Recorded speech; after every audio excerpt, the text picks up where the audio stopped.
yan? Bakit ang bababa niya?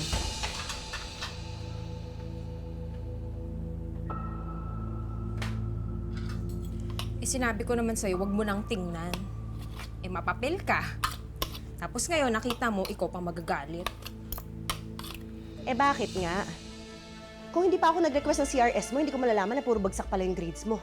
Wala ako sa mood mag-aral. Huwag kang pakialamera. Tere, ano ka ba? Bastos ka talaga? Kinakausap kita ng maayos? Alam mo naman, nagkakanda-kuba na ako sa kakatrabaho, mapag-aral ka lang. Ang tagal-tagal ko na kasing humihingi ng bagong cellphone sa'yo. Nakakatamad kayong pumasok ng school tapos bulok yung cellphone mo tapos pagtatawanan ka ng mga klase mo. Kung ikaw kaya nasa kalagayan ko. Naririnig mo ba yung sarili mo? Hindi tayo mapera katulad ng iba mong mga kaklase.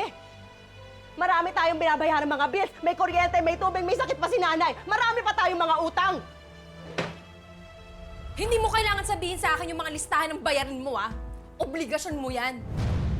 Kakawalang gana naman kumain. Ang pangit pa ng ulam nyo. Tere, sumusobra ka na, ha? Isa ka pa na eh. Lagi mo na lang kinakampihan tong paborito mong anak, kaya nagre-rina-rinahan dito sa bahay. Tapos ikaw naman, palagi ka na lang sakit-sakitan. Bastos ka talaga! Tere, Ami, tama na, tama na. Tama na, tama na. Tere. Bitawan mo ko! Bitawan mo ko! Hayaan niyo na siya, Nay.